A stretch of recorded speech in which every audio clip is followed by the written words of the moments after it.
Muy buenos días. Mi nombre es Fernando Chacón, vengo de la ciudad de Acámbaro y pertenezco al grupo cultural de los narradores comunitarios. Les voy a platicar acerca de la implementación del Plan Guanajuato en la ciudad de Acámbaro. Este es un tema que desafortunadamente en la actualidad muchos jóvenes desconocen porque ya nacieron precisamente conociendo cómo en la actualidad se presentan las ciudades del estado de Guanajuato. Sin embargo, pues hay personas de edad que recordarán que en el gobierno del licenciado Juan José Torres Landa, en su periodo gubernamental que abarcó del 26 de septiembre de 1961 al 25 de septiembre de 1967, enarboló un proyecto que iba a transformar completamente la entidad, transformándola en el sentido tanto en lo urbanístico como en distintos aspectos para la mejora y la presencia de modernización que el estado de Guanajuato requería.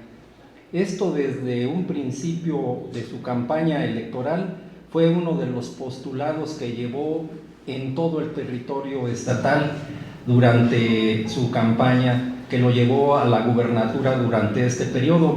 Hay que resaltar que precisamente durante su gestión como gobernador cohabitó con dos presidentes de la República, en este caso con Adolfo López Mateos en los últimos 3 años de su mandato y en los 3 primeros del licenciado Gustavo Díaz Ordaz.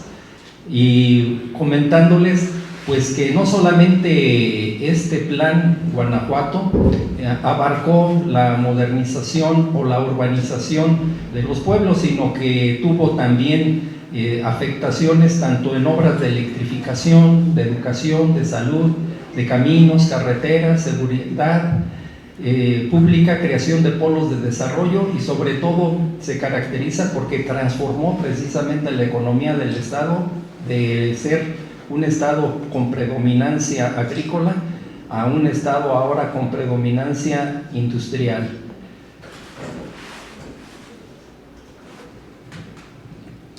El plan Guanajuato en su proyecto, entre los grandes beneficios, que son muchos, porque debemos reconocer que la figura del gobernador Torres Landa ha sido la del transformador de la entidad, y hay que reconocerle porque trajo muchos beneficios para la entidad.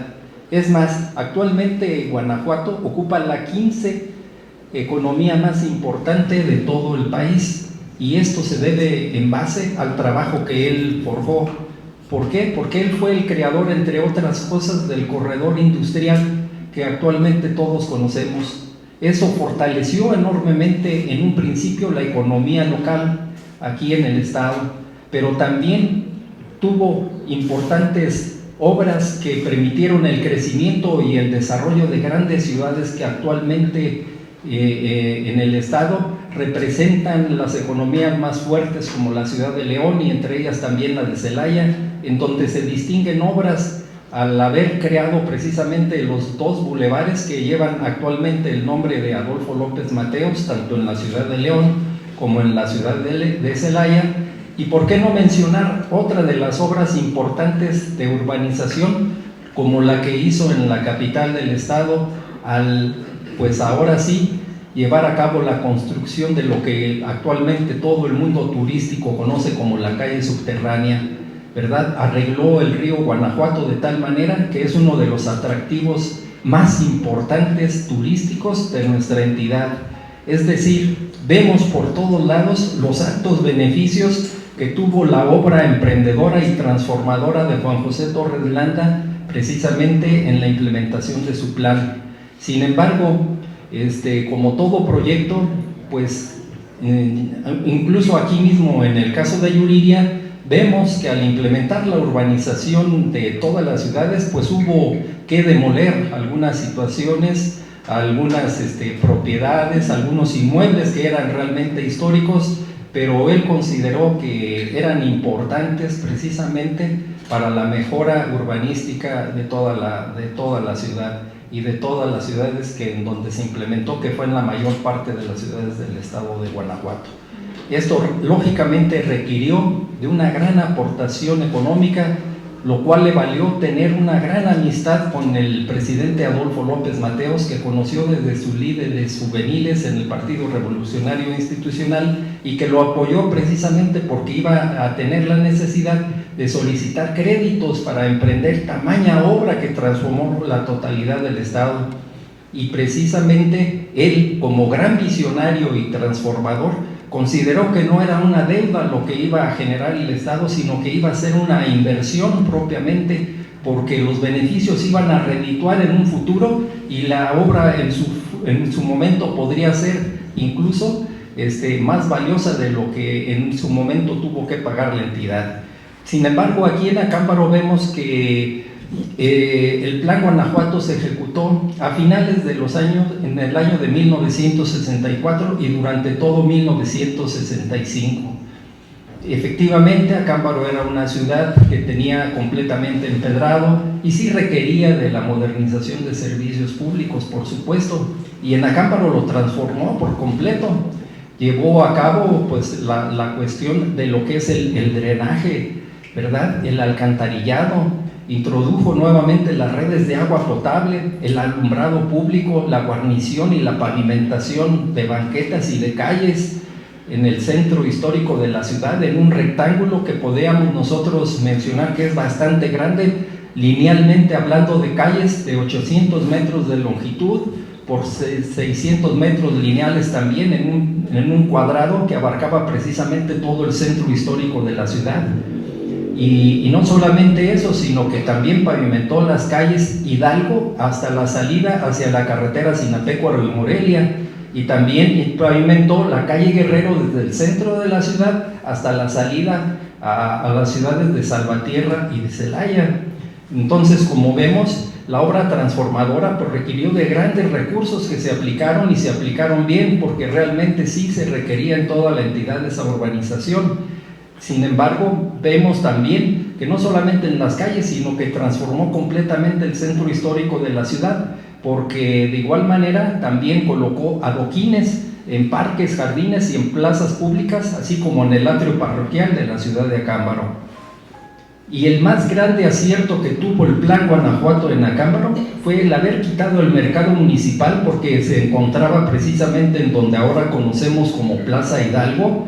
Era un espacio público que se había perdido, puesto que ahí precisamente, en ese espacio que en la época de la independencia era una gran alameda en pleno centro de la ciudad, y ahí fue donde se nombró al cura de Dolores, Miguel Hidalgo y Costilla, como generalísimo de los ejércitos insurgentes en la fecha histórica que actualmente celebramos en Acámbaro, como lo es el 22 de octubre de 1810. Ahí precisamente demolió el mercado que se había instalado erróneamente en pleno centro de la ciudad, y ahí precisamente con el apoyo y el completo reconocimiento del pueblo, el gobernador Torres Lando llevó a cabo la obra de modernización urbanística más importante que ha tenido Acámbaro. Sin embargo, creemos que pues se le pasó un poquitito la mano, a ciencia cierta, porque pues si hubiera hecho precisamente nada más hasta ahí esas obras de pavimentación y hubiera respetado la arquitectura que tenía Acámbaro en el centro histórico, ahorita podríamos decir con toda seguridad que Acámbaro actualmente sería también otro pueblo mágico, ¿verdad? Desafortunadamente ahí sí se le pasó la mano, porque el área de planeación y ejecución del Plan Guanajuato pues lo transformaron, pero destruyeron gran parte del patrimonio arquitectónico y cultural de la ciudad. Demolieron y desmantelaron, por así decirlo, pues portales que en Acámbaro podríamos decir que fueron 4. Teníamos el portal Victoria, el portal Tabaqueros, frente al mercado tenemos el portal Independencia, uno con doble piso, pues, que era parte de lo que se conocía como el Hotel París, y enseguidita había uno de solamente una planta baja. Todos esos monumentos fueron completamente destruidos en pleno centro de la ciudad. Las calles fueron ensanchadas, alineadas, y eso pues tomó en consideración que tuvieron que demoler una cuadra completa de la ciudad de Acámbaro, en donde se tenían pues grandes casas cuyo patrimonio arquitectónico es muy invaluable. Les recortaron 3 metros de frente. Y tomando como ejemplo una casa icónica que todo el mundo conoce en Acámbaro, la casa de la familia Sámano Cerrato, que era la casa del doctor Sámano, un personaje muy distinguido en Acámbaro, ¿verdad? Entonces todo ello tuvo mucha afectación, desafortunadamente, pero hay que reconocer la gran valía que tuvo Torres Landa en ese sentido. Uno de las cosas que también afectó mucho fue que el Mercado Hidalgo lo trasladó, desafortunadamente, a una cuadra nada más de donde estaba su ubicación actual, y ahí demoliendo completamente lo que era el último patrimonio que quedaba de la huerta del convento de San Francisco. Ahí desafortunadamente el mercado se pudo haber construido 2 o 3 calles un poco más hacia el oeste de la ciudad y hubiera quedado en un lugar magnífico y no hubiera afectado el comercio. Les voy a presentar algunas fotografías de lo que era el Acámbaro antiguo. Aquí tenemos el atrio parroquial y precisamente esta parte de donde se ve la persona aquí sentada en una banca era lo que es el lugar de la Alameda, donde precisamente nombraron ahí a Hidalgo Generalísimo de las Américas. Tenemos aquí, por ejemplo, el portal Victoria, que estaba enfrente de lo que es la iglesia y el templo del convento de San Francisco. Ese portal también fue completamente demolida. Aquí tenemos el mercado que estaba en el pleno centro, donde ahora está la plazuela, y precisamente está el portal Victoria por la parte de la calle de Hidalgo. Aquí tenemos otro de los portales frente al jardín principal, que fue completamente demolido. En la parte alta, como vemos, pertenecía al Hotel París, y enseguida vemos a otro portal de una sola planta. Aquí tenemos el portal Tabaqueros, en donde incluso se ve por ahí un medallón en donde señala que en ese lugar precisamente se le designó al cura Hidalgo como generalísimo de los ejércitos insurgentes. Y vemos la fuente mudéjar, que, como les decía, era un estanque que servía para el riego del huerto del convento de San Francisco, y que desafortunadamente hoy es el Mercado Hidalgo, y lo vemos en una fotografía actual cómo se ve, pues lleno de incluso de estructuras que hablan de un mercado. Está en la zona de Fondas, y en un lugar que realmente no le merece estar ahí. Se hubiera expropiado, pero hacer un centro cultural, hubieran glorificado precisamente la obra transformadora en fomentar este tipo de arte para la cultura y la difusión de la cultura y el turismo en Acámbaro. Vemos actualmente cómo quedó la plazuela Hidalgo después de la ejecución del Plan Guanajuato, y se ve muy bonito, pero ya carece de portales, ya carece de los atractivos turísticos como del atrio, que derribaron también kioscos y todo lo demás. Quiero decirles, para terminar, que en aquel momento sí hubo molestias por parte de la gente, hubo protestas, pero hubo protestas individuales. Actualmente enfrentamos otro reto con la creación del acueducto Solís León, pero vemos que esa obra ya, a diferencia de lo que ocurrió en el Plan Guanajuato, la ciudadanía sí se ha aglutinado, sí se ha puesto ahora sí que en manos a la obra para defender precisamente lo que consideramos pues un ecocidio en el sistema ecológico de toda la región de Acámbaro y de la cuenca del río Lerma Chapala. Muchas gracias.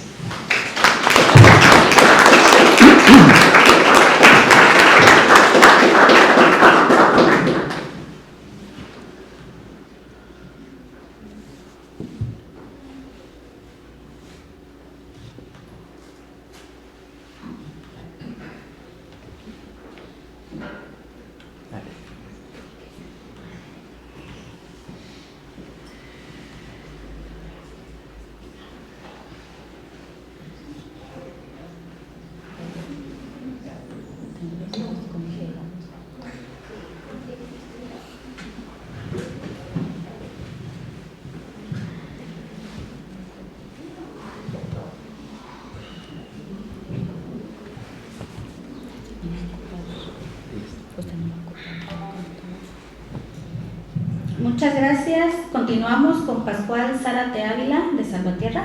Historia oral en las redes sociales. Gracias, agradezco mucho tener la oportunidad de poderme dirigir a la audiencia, dada la aprobación del Comité de Estudios de la Crónica de Guanajuato, de aquí de Yuriria.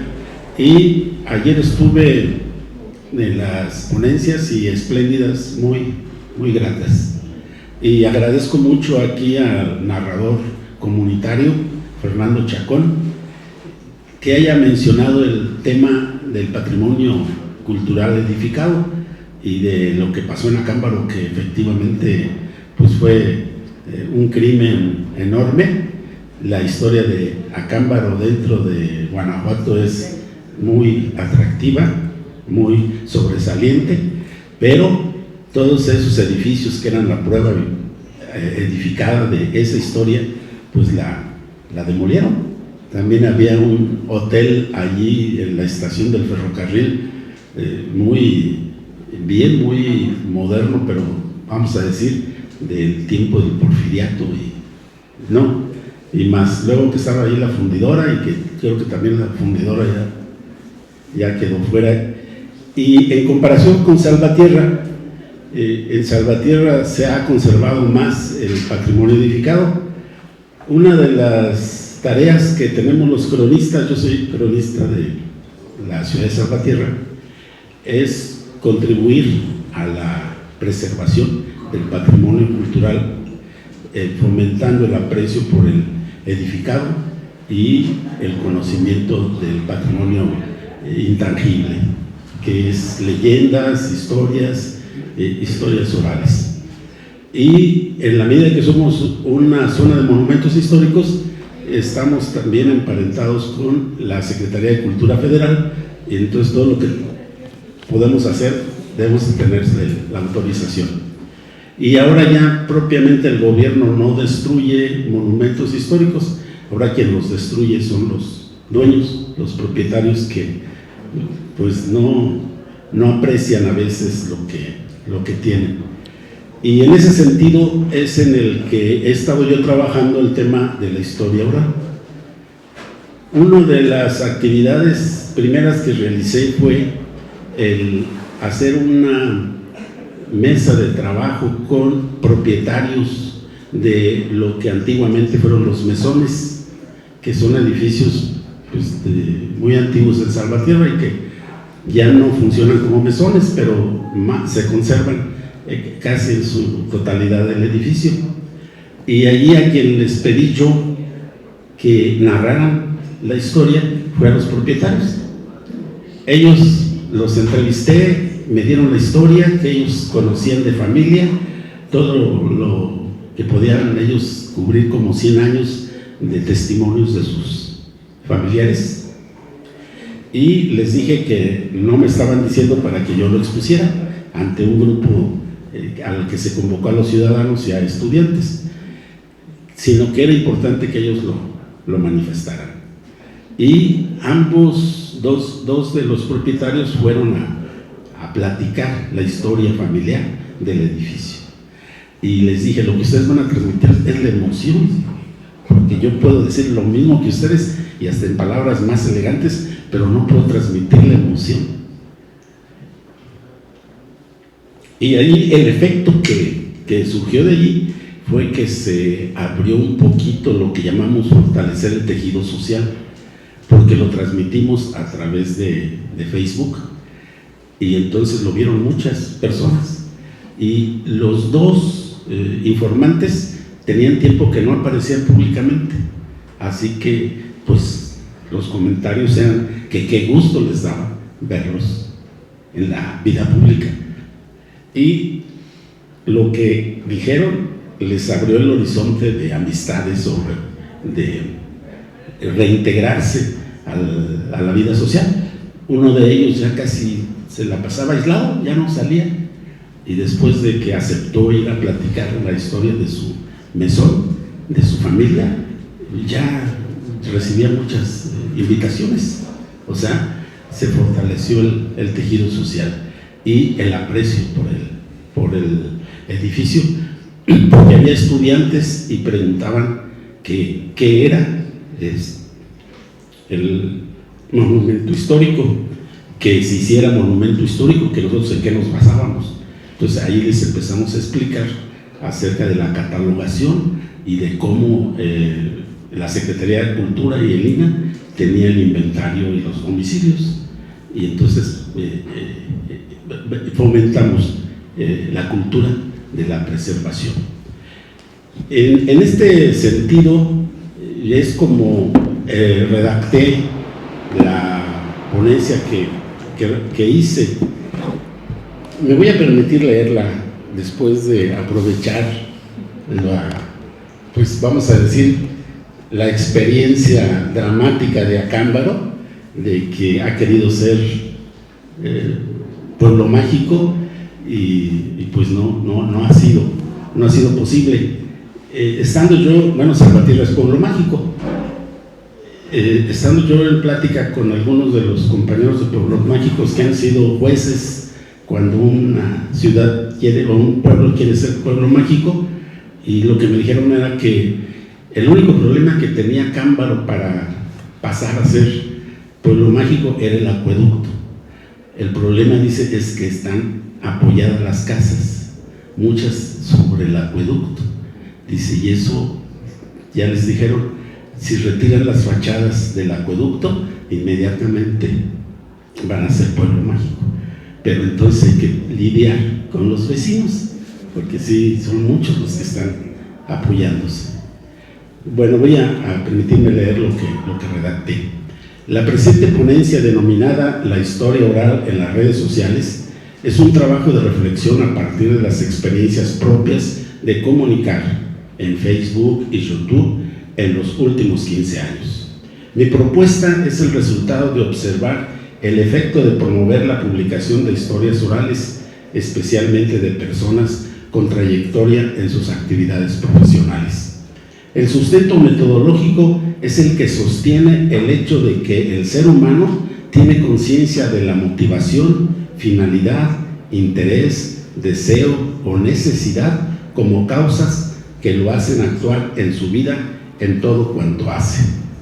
La posibilidad de preguntar a un actor histórico sus causas por las cuales tomó decisiones y realizó acciones es una manera de investigar en la fuente primaria las causas y conocer una teoría de explicación. Haré la explicación de mi ponencia de manera breve. La historia oral como fortalecimiento del tejido social.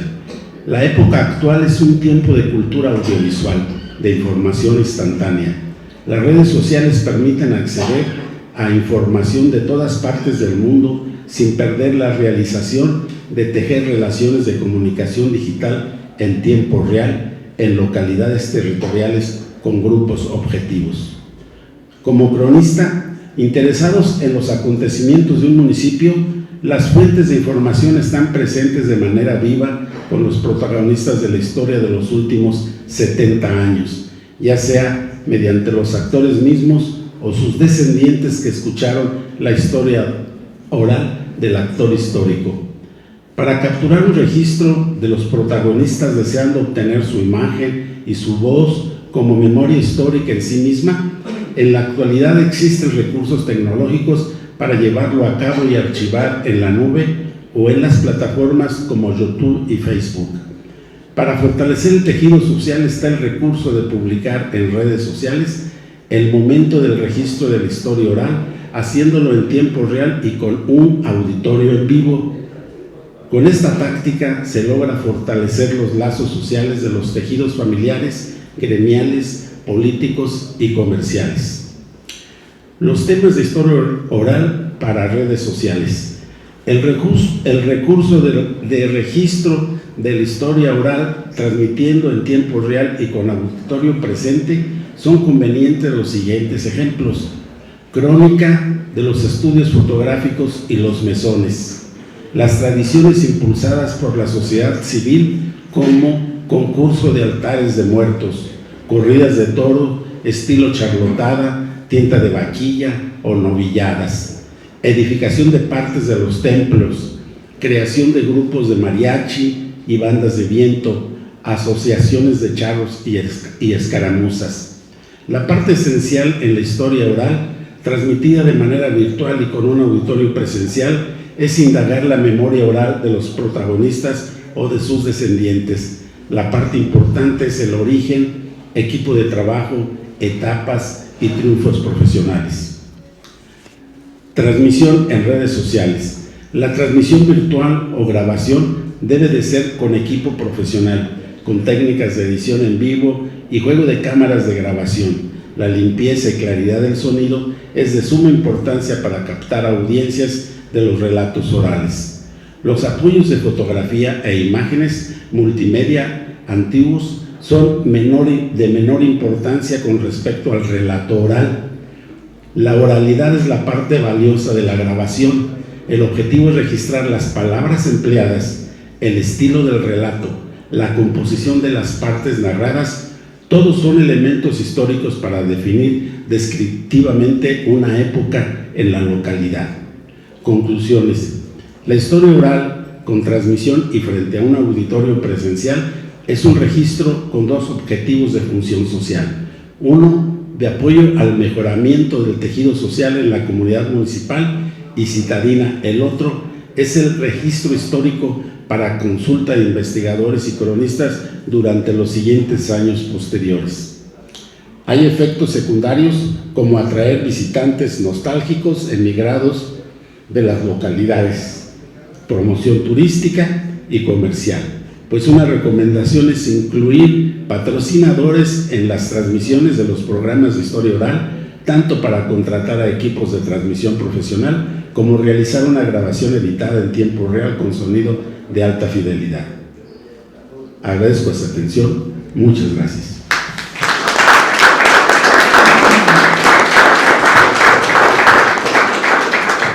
Muchas gracias.